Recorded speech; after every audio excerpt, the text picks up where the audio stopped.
Bonjour à tous, je suis Axel de aiddcg.fr. Alors dans cette vidéo, ce que je vais voir avec vous, c'est comment appréhender du coup la matière de management au niveau du DCG. Alors dans un premier temps, déjà, je vais vous expliquer un peu comment structurer vos fiches, si ce n'est pas déjà fait. Alors pour structurer vos fiches, ce qu'il faut voir, c'est qu'en fait, quand on part dans des sujets d'examen, on voit que c'est tout le temps la même chose. C'est-à-dire que le dossier 1, avec les questions, c'est tout le temps les mêmes questions qui reviennent. Donc il faut faire vos fiches par rapport à ça. Le bouquin de DCG de management, il faut savoir il est extra volumineux, c'est l'un des plus volumineux, alors qu'au final, dans le bouquin, il y a 90% qui ne tomberont jamais à l'examen et qui sont inutiles. Donc je veux dire, si vous commencez à apprendre plus de 300 pages par cœur, ça va pas servir à grand chose à mon sens. Parce que le management, il faut savoir qu'il y a une partie cours à apprendre vraiment par cœur, puisque la base de la réponse aux questions, c'est le cours. Donc si vous ne savez pas le cours, vous avez appris approximativement 300 pages, ça sert à rien. Il faut cibler les parties importantes. Il faut savoir que c'est tout le temps les mêmes choses qui reviennent, à savoir euh, l'environnement, le macro-environnement avec opportunité menace, avec porteur le pestel. Ensuite, le micro-environnement avec force et faiblesse, avec Edith Penrose, Amélie Pralade, etc. Le type de stratégie, le type de croissance, interne, externe, conjointe. Donc le type de stratégie, donc on a spécialisation, diversification, les stratégies de domaine ensuite, ou stratégie générique. Donc voilà, c'est tout le temps cette base-là. Est-ce que c'est un entrepreneur ou un manager, la finalité de l'entreprise. Voilà, les premières questions sont tout le temps les mêmes à 80% des cas. Dans les questions, vous avez tout le temps cette base-là. Donc il faut vraiment cibler vos fiches de révision par rapport à ça. Puisque le dire, il faut apprendre par cœur, donc il vaut mieux avoir peu de fiches vraiment centrées sur ce qui tombe et les apprendre par cœur qu'avoir une multitude de fiches, mais au final, aller à l'examen avec très peu de connaissances sur le cours que vous avez appris. Ensuite, ce qu'il faut savoir, c'est que c'est une épreuve de 4 heures, coefficient 1,5.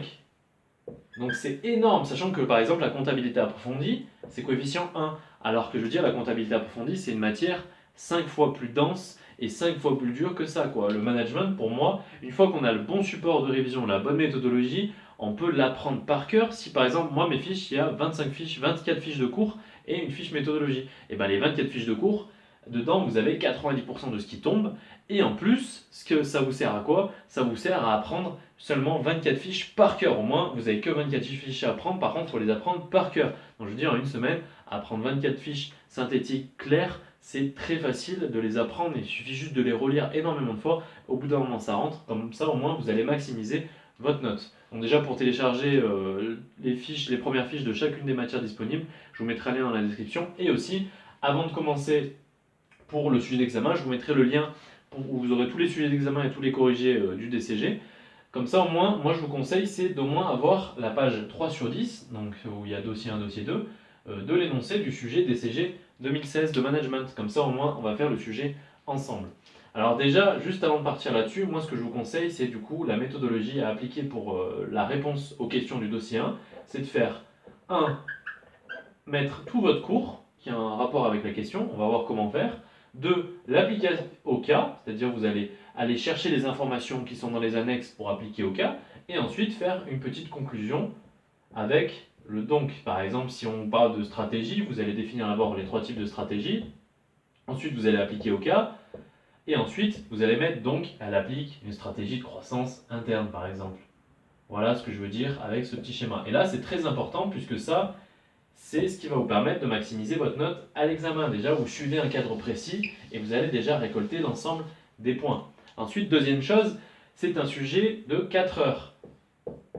Il y a deux dossiers, dossier 1, dossier 2. Alors généralement, c'est dossier 1 sur 12 points, dossier 2 sur 8 points. Alors moi, ce que je recommande vraiment, c'est de vous focaliser sur dossier 1, puisque le dossier 1, ça va être très facile d'aller prendre des points, puisque vous avez plusieurs questions et vous êtes guidé pour chaque question.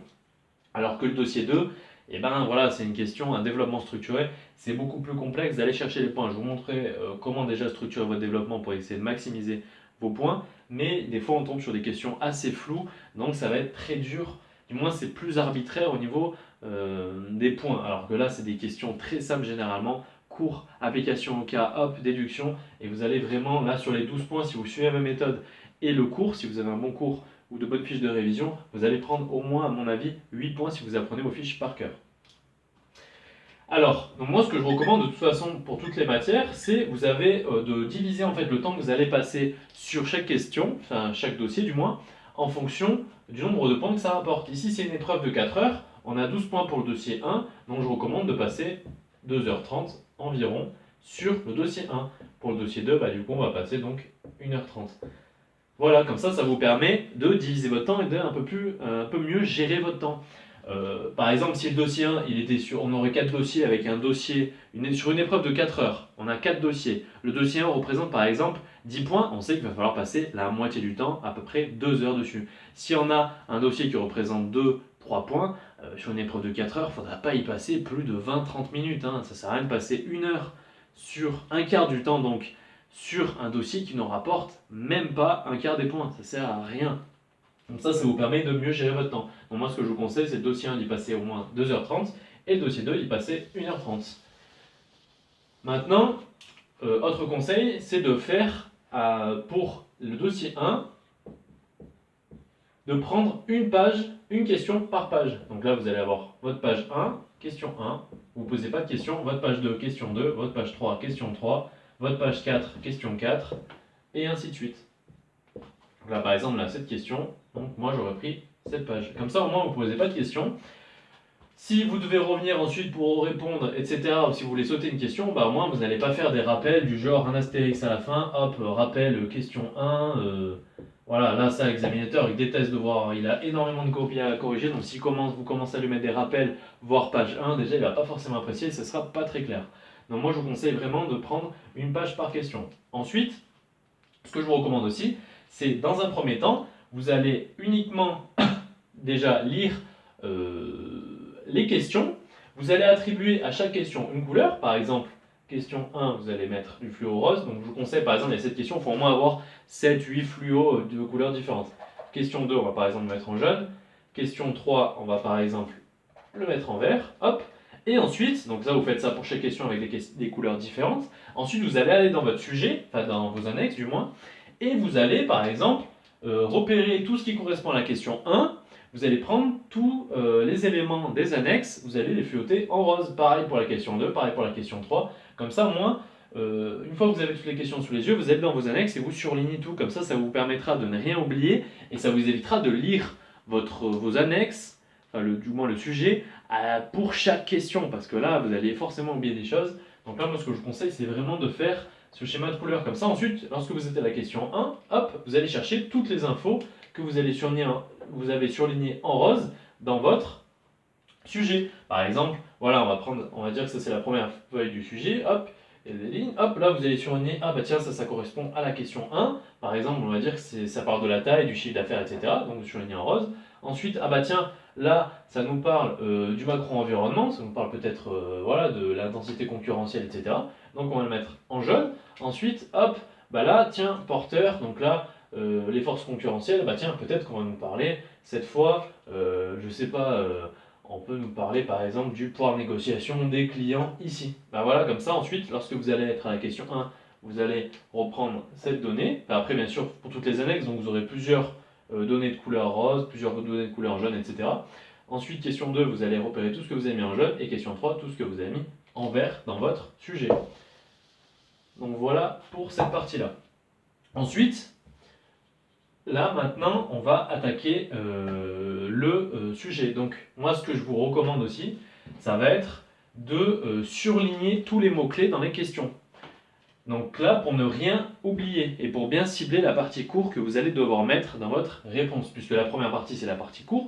Il faut bien préciser que si vous ne savez pas votre cours, c'est quasiment impossible. Du moins, vous allez perdre énormément de points parce que le cours, c'est vraiment la base. Si vous n'avez pas le cours, ça va être impossible d'appliquer au cas et impossible de faire la déduction. Donc le cours, c'est vraiment central en management.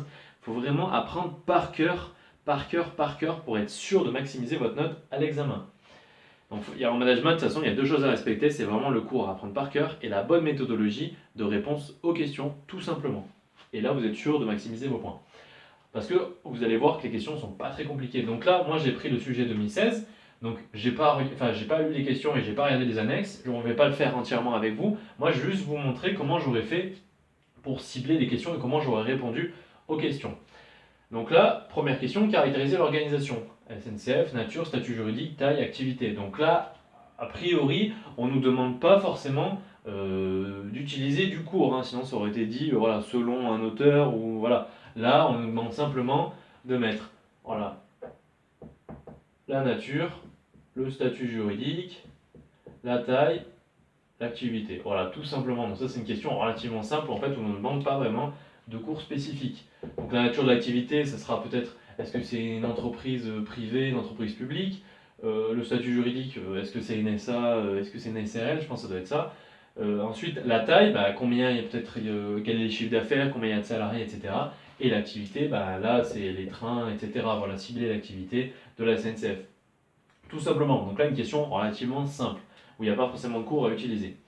Question 2, définissez la notion de macro-environnement. Alors déjà, une définition à donner. Donc ça, la première partie de notre réponse de question 2, ça sera la def du macro-environnement. Alors le macro-environnement, en gros, c'est tout ce qui encadre la partie externe à l'entreprise, c'est-à-dire tout ce qui va être les fournisseurs, les clients, le marché, les prix, la concurrence, etc. Bien sûr, de toute façon, hein, je ne vais pas à chaque fois définir tout entièrement. Vous avez les fiches de révision où il y a tout dessus, donc je ne vais pas non plus tout définir, ça ne servira pas à grand chose. Le but, c'est vraiment la méthodologie que je veux vous enseigner ici. Donc ensuite, en vous référant au modèle Pestel, ah bah tiens, modèle Pestel, on surligne. Donc il va falloir définir Pestel. Présenter les deux principales menaces. Voilà, donc là, vous allez présenter Pestel. Donc Pestel, tout simplement, hein. Pestel, donc vous allez mettre, hop, comme ceci. Donc là, politique, économique, socio-culturel, technologique, écologique et légal. Et donc là, à chaque fois, hop, vous mettez opportunité, menace. Voilà, donc ça, vous le faites au brouillon. Vous pouvez le mettre aussi au début de votre réponse, mais ensuite, il faut toujours argumenter votre réponse, bien mettre le cours, l'application au cas, et ensuite la conclusion. Donc là, on nous demande présenter les deux principales menaces. Donc ça veut dire que les opportunités, déjà, on s'en débarrasse. Les deux principales menaces. Donc ça veut dire que parmi ces 6 éléments-là, il va falloir regarder dans vos annexes s'il y a des menaces. Par exemple, au niveau, je ne sais pas, on va prendre le niveau technologique, bah, peut-être qu'il y a de nouveaux prototypes de trains qui sont mis en place, qui sont plus rapides, moins chers à produire. Bah, ça serait une menace au niveau technologique, par exemple. Ou alors, au niveau, je ne sais pas moi, légal, bah, peut-être qu'il y a des lois maintenant qui vont être plus restreindre le cas des trains, c'est-à-dire vont augmenter les normes de sécurité, etc. Donc du coup, ça va entraîner une menace puisqu'il va falloir faire des dépenses pour améliorer du coup les trains. Par exemple, hein, après moi j'ai pas lu le sujet, mais je vous donne des voilà pour bien comprendre ce que ça peut être une menace par exemple. Ce serait une menace niveau légal. Donc là après peut-être que vous allez peut-être avoir soit donc là vous aurez vos deux menaces, soit peut-être ce sera deux menaces d'ordre politique ou de menaces d'ordre social. Voilà. Mais en tout cas, il y en a deux que vous devez trouver parmi ces 6 éléments-là dans la case menace.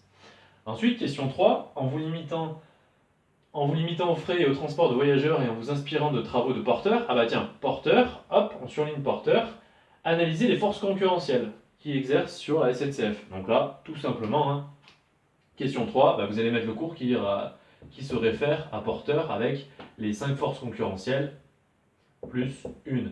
Donc les 5 forces concurrentielles, c'est intensité concurrentielle, pouvoir de négociation des clients, pouvoir de négociation des fournisseurs, menace d'un produit de substitution et menace de nouveaux entrants sur le marché. Donc là, et la plus 1, c'est en fait à ces 5 éléments pour ajouter un 6e élément qui est l'action des pouvoirs publics. Donc pareil, pour les 5 forces, donc vous allez mettre voilà, intensité concurrentielle, voilà, vous allez mettre les 5 forces ici, et la 6e, et à chaque fois vous allez mettre opportunité, menace. Parce qu'en fait, il faut savoir que sur un diagnostic interne, on vous demande les forces et faiblesses, c'est-à-dire Edith Penrose, Amélie Pralade, ou alors la matrice SWOT, c'est-à-dire force-faiblesse.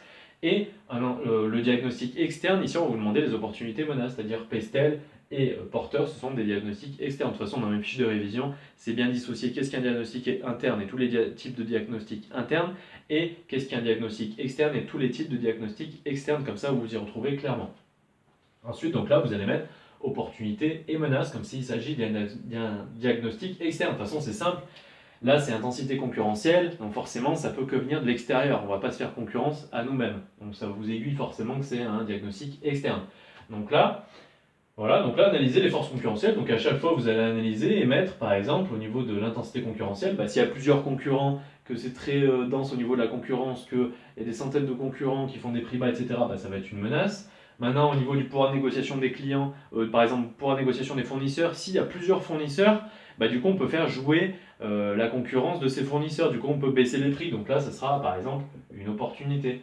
Ensuite, au niveau peut-être du coup de l'aspect légal, c'est-à-dire l'action des pouvoirs publics, bah, peut-être que du coup les pouvoirs publics vont donner des aides peut-être pour la fabrication des trains, je sais pas. Du coup là, ça serait une opportunité. Donc voilà, à chaque fois, vous allez regarder dans votre sujet ce qui correspond à ces domaines-là, c'est-à-dire intensité concurrentielle, enfin la liste des 5 forces plus une, et vous allez regarder, vous allez y surligner. Donc là, par exemple, vous y surlignez en vert dans votre sujet, et ensuite vous allez voir si c'est une opportunité ou une menace. Bon, généralement, c'est assez clair, hein. Par exemple, l'intensité concurrentielle, sans vous dire il n'y a pas de concurrence, soit il y a énormément de concurrents, donc ça ne peut pas être plus clair, hein. C'est pas très très compliqué, il faut juste aller chercher les bonnes infos dans les sujets, tout simplement. Donc là, vous allez définir porteur, les 5 forces plus une, vous allez appliquer au cas comme ça, donc vous pouvez faire une petite grille et ensuite voilà, faire une petite réponse argumentée et ensuite en déduire. Et question 4, en vous appuyant sur la matrice proposée par Igor Antsov, bah tiens, Igor Antsov, identifier puis justifier l'orientation stratégique. Donc là, voilà, ce que je vous disais tout à l'heure, ça revient souvent, c'est quel est le type de stratégie. Donc Igor Antsov, il définit 2 types de stratégies, stratégie de spécialisation, donc après avec 3 sous-parties, c'est-à-dire stratégie de spécialisation par pénétration du marché, par développement du produit ou par développement du marché. Ou alors c'est une stratégie de diversification, donc spécialisation avec les 3 types, et ou alors stratégie de diversification. Donc là, vous allez mettre les 2 types de stratégies, donc spécialisation, diversification, donc là avec les 3 sous-types dans la spécialisation, enfin les 3 sous-catégories, c'est-à-dire qu'une entreprise qui pratique une stratégie de spécialisation, elle peut le faire de 3 façons différentes. Vous allez les détailler ici. Donc je me répète, hein, niveau cours, je ne vais pas tout détailler, ça ne sert pas à grand-chose, il y a tout dans les fiches, c'est pas ça qui compte vraiment, c'est vraiment l'aspect méthodologie. Donc là, vous allez définir les deux. Hop, ensuite vous allez appliquer au cas, je ne sais pas, par exemple dans le cas, imaginons là vous allez surligner en rouge par exemple, du coup vous allez surligner en rouge du coup dans votre sujet, hop, tout ce qui se réfère à ce qui peut répondre à la question 4, c'est-à-dire le type de stratégie. Donc peut-être qu'on va vous dire que l'entreprise, elle essaie au-delà de faire des trains, elle essaie de faire des trains un peu plus écologiques, elle essaie de développer autre chose que des trains, voilà, peut-être des voitures, des monoplaces, etc. Là, ça serait une stratégie de diversification, c'est-à-dire du coup vous allez définir les deux. Dans tous les cas, il faut définir les deux types, hein. Il faut vraiment définir tout le cours intégralement. Il ne faut pas se dire, faut pas d'abord voir la réponse, ah c'est une stratégie de spécialisation, donc dans le cours je mets que stratégie de diversification. Non, non, non, non. Il faut bien mettre tous les types, ensuite vous appliquez au cas. Donc là, par exemple, on va dire que elle essaye de développer plusieurs choses. Donc vous allez surligner et bien chercher dans votre sujet tout ce qu'elle développe, hop, pour bien argumenter. Donc vous allez prendre tous les mots-clés dans le sujet, bien les mettre dans votre réponse d'application au cas, et ensuite vous allez faire la déduction. Donc, SNCF, pratique. Donc voilà, a choisi une stratégie de diversification, par exemple. Donc voilà, vous avez bien les 3 éléments de réponse, et c'est ça qui va vous aider à structurer votre réponse et maximiser vos points. Donc je répète, il faut vraiment définir les 2 types ici. Pareil, si on vous demande quel type de croissance utilise l'entreprise, vous définissez bien vos 3 types de croissance, ensuite vous appliquez au cas, et vous dites, elle utilise celle-ci. Par exemple, elle utilise la croissance interne. Mais il faut bien définir les 3 types, sinon vous allez perdre des points au niveau du cours. Donc voilà, hein, pareil, là c'était pas très compliqué, hein, il fallait définir ça. Donc là pareil, hein, si vous n'avez pas le cours, de toute façon c'est impossible, donc il faut vraiment bien avoir le cours pour ensuite pouvoir répondre. Donc vous voyez, hein, pour l'instant, ça c'est des questions redondantes qu'il y a de toute façon à chaque fois, hein.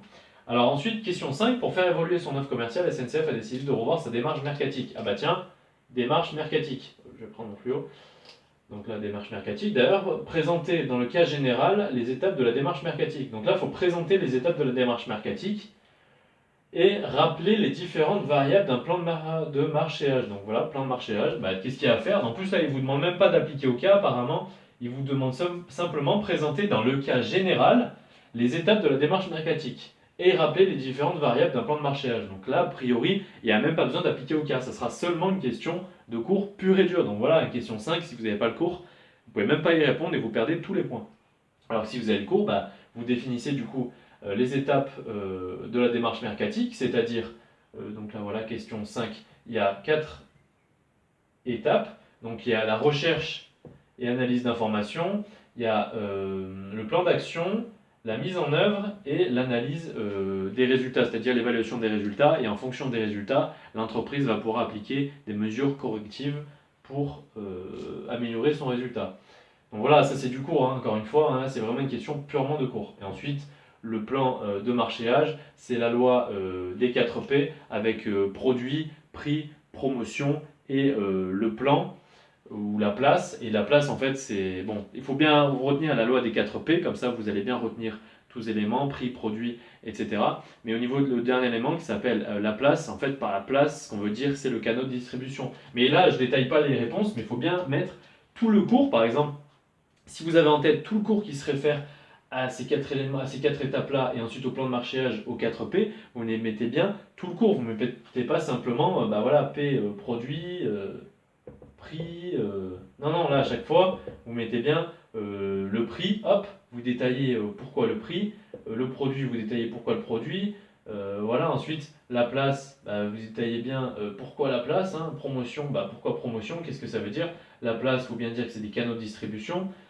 Quel canal de distribution l'entreprise va choisir? Il faut vraiment tout détailler votre réponse, hein. Plus vous allez détailler, plus vous allez prendre de points. Il faut que ça soit concis, mais propre, hein. Il ne faut pas faire quelque chose de trop concis. Si ça fait 2 lignes, vous n'allez pas prendre de points de cours, mais il faut que ça soit entre deux, quoi. De toute façon, moi sur mes fiches, il ne faut même pas vous poser la question, puisque c'est bien synthétique. Il faut apprendre par cœur et tout recracher ce que vous avez appris à la ligne près. Comme ça, vous êtes sûr de prendre tous les points et d'être concis. Vous ne posez même pas de question d'essayer d'être concis, vous recrachez mot à mot, et c'est concis et propre, et vous allez prendre tous les points de cours.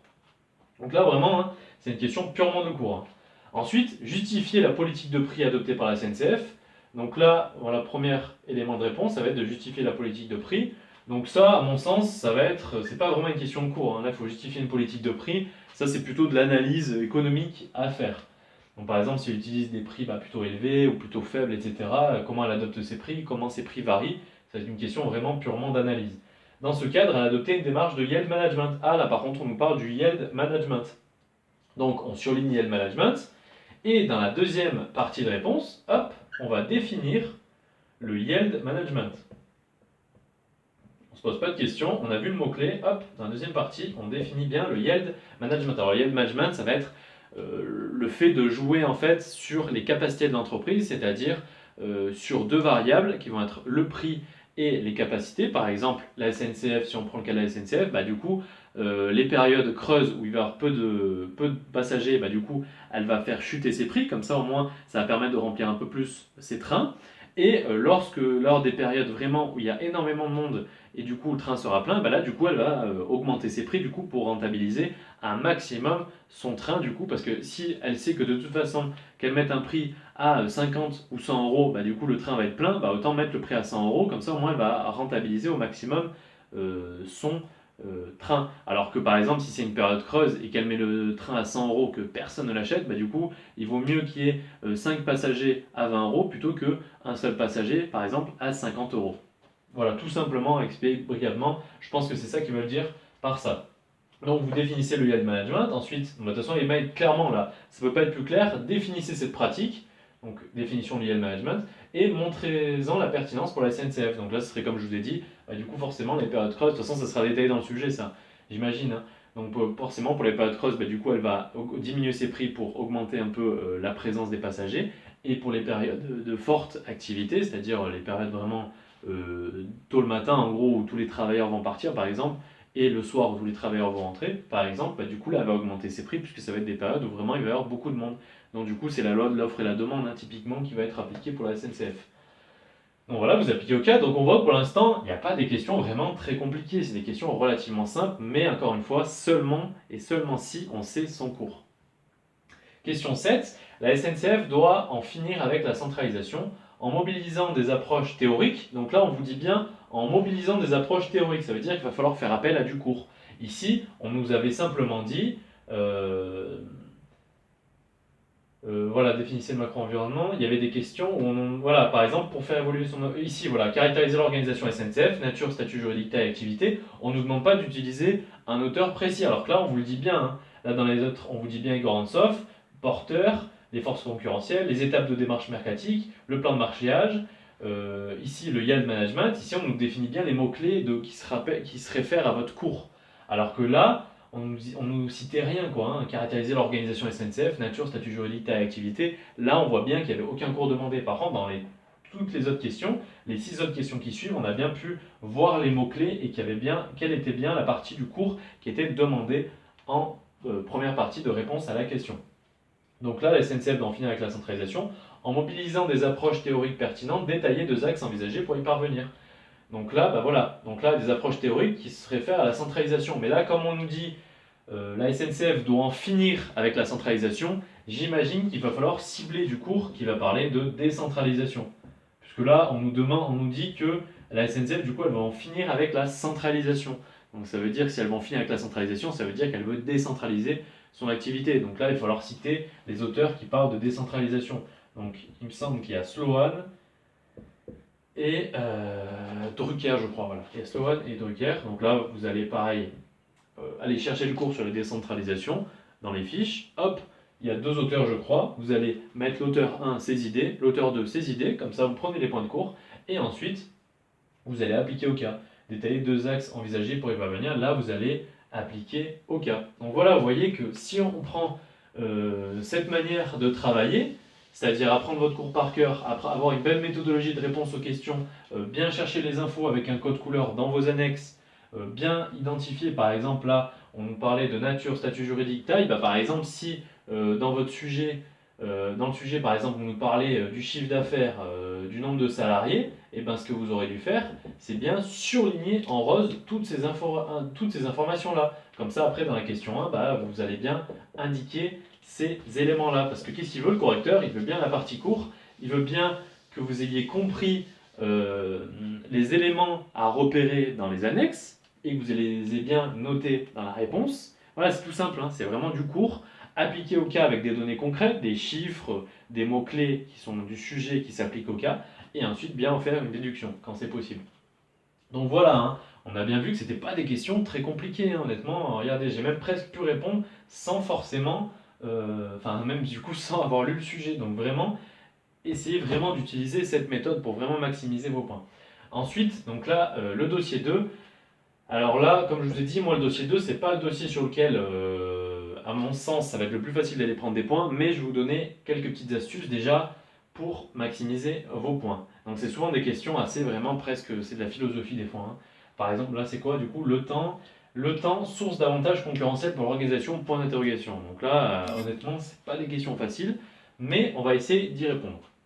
Alors déjà, tout simplement, moi ce que je vous conseille, c'est de faire une introduction, hop. Donc là, l'introduction, tout simplement, vous allez faire entre 5 et 10 lignes, hein. De toute façon, dans mes fiches de révision, ce que vous aurez, c'est de toute façon, vous avez la méthodologie à la fin, la méthodologie de réponse aux questions bien détaillée, et la méthodologie du développement structuré pour bien répondre et maximiser vos points. Parce que là, c'est un développement structuré qui vous est demandé, donc la structure de votre réponse, ça va vraiment plus compter presque que le cours que vous allez mettre dedans.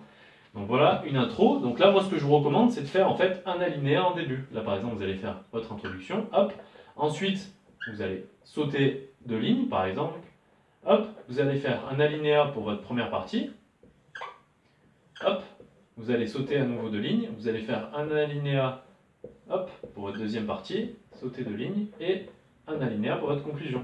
Voilà, c'est ça qu'il attend, l'examinateur. Ouais, il attend quelque chose de vraiment propre, avec introduction, partie 1, partie 2 et conclusion. Voilà, donc là, moi, ce que je recommande, c'est de faire en moyenne 3 à 4 feuilles. Donc là, il ne faut pas dépasser une page double, hein. Ça suffit amplement. Chaque partie doit faire à peu près une page, voire un peu moins. Et après, introduction, conclusion, ça fait 5 à 10 lignes à peu près. Ensuite, moi ce que je recommande, donc là je crois que vous avez le droit de mettre clairement le titre des parties, c'est-à-dire mettre partie 1 clairement le titre et partie 2 clairement le titre. Alors que dans certaines matières, il ne faut surtout pas mettre le titre et le souligner, mais là je crois qu'à vérifier tout de même, mais je crois que vous pouvez mettre directement le titre, le souligner, titre 2, le souligner pour que ça soit vraiment encore plus clair pour l'examinateur. Mais vous mettez quand même l'alinéa en début. Donc là voilà, c'est ça qu'il attend l'examinateur, c'est ça qu'on appelle un développement structuré. Introduction, première partie, deuxième partie, conclusion. N'essayez pas de faire 3 parties, ça va être très compliqué. Faites-en 2, comme ça vous avez bien le temps et vous êtes sûr de ce que vous faites. Déjà dégager 2 parties avec ça, ça va être assez compliqué. Ensuite, ce que je recommande, c'est dans l'introduction, définir les mots-clés. Par exemple, ici le temps, source d'avantages concurrentiels pour l'organisation, bah, moi j'aurais peut-être défini qu'est-ce qu'un avantage concurrentiel. Voilà, dans l'introduction, au moins ça comble un peu votre intro. Vous allez définir qu'est-ce que du coup un avantage concurrentiel. Voilà.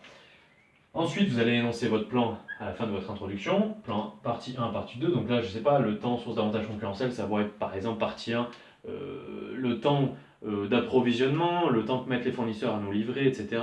Et peut-être partie 2, bah, le temps qu'on va mettre pour, pour apporter notre commande au client, pour packager, etc., pour préparer la commande et pour l'expédier, le temps de délivrabilité. Par exemple, bon après il y a énormément de choses, le temps de fabrication, etc., l'optimisation du temps, il y a vraiment énormément de choses. Mais voilà, c'est pas vraiment l'essentiel.